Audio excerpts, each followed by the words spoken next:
తెలంగాణ సిద్ధాంతకర్త ఆచార్య కొత్తపల్లి జయశంకర్ 14వ వర్ధంతి వేడుకలు హైదరాబాద్లో నిర్వహిస్తున్నారు.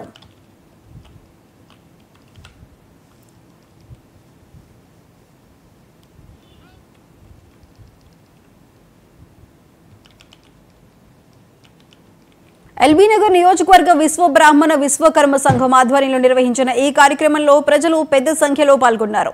ఎల్బీ నగర్ చౌరస్తాలో జయశంకర్ విగ్రహానికి పూలమాల వేసి నివాళులర్పించారు. ప్రత్యేకంగా తెలంగాణ రాష్ట్రం కొరకు ప్రొఫెసర్ జయశంకర్ అహర్నిశలు కృషి చేశారని గుర్తు చేశారు. నీళ్లు, నిధులు, నియామకాల కొరకు ఏర్పడ్డ తెలంగాణ రాష్ట్రంలో పాలకులు పదవులు అనుభవిస్తున్నారే తప్ప తెలంగాణ రాష్ట్రం కొరకు పాటుపడ్డ ప్రొఫెసర్ జయశంకర్, శ్రీకాంతాచార్యులను విస్మరించడం శోచనీయమన్నారు. తెలంగాణ కోసం ఆహర్నిశలు కష్టపడ్డ ప్రొఫెసర్ జయశంకర్ సార్ గారిని, శ్రీకాంతాచార్య గారిని ఇద్దరిని విస్మరించడం శోచనీయం. ఈ కార్యక్రమానికి ఏ ఒక్కరు కూడా పొలిటికల్ లీడర్లు ఇక్కడికి విచ్చేసి మన జయశంకర్ సార్ని నివాళులర్పించకపోవడం చాలా శోచనీయం.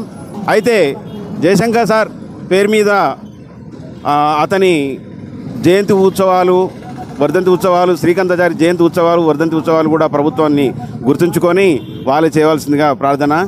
మరి తెలంగాణ కోసం అహర్నిశలు కృషి చేసినటువంటి మరి ప్రొఫెసర్ జయశంకర్ సార్ గారు, వారు పెళ్లి కూడా చేసుకోకుండా జీవితాన్ని పూర్తిగా తెలంగాణ కోసం దారబోసినటువంటి మహా వ్యక్తి ప్రొఫెసర్ జయశంకర్ సార్ గారు. మరి అట్లాంటి విశ్వకర్మలలో ఉన్నటువంటి జయశంకర్ సార్ వారసులము. మరి తెలంగాణ ఏర్పడితే విశ్వకర్మలందరికీ బతుకులు బాగుపడతానే ఉద్దేశంతో మేము అందరం ఆశించినాం తెలంగాణ రాష్ట్రంలో. కానీ తెలంగాణ రాష్ట్రం ఏర్పడిన తర్వాత మరి తెలంగాణలో ఉన్నటువంటి విశ్వకర్మలను ప్రభుత్వాలు విస్మరించినాయి. గత 10 సంవత్సరాల నుంచి ఇప్పటి వరకు కూడా మరి ప్రభుత్వాలు మరి విశ్వకర్మలే కానీ స్వర్ణకారులే కానీ పట్టించుకున్న పాపన పోలేదు.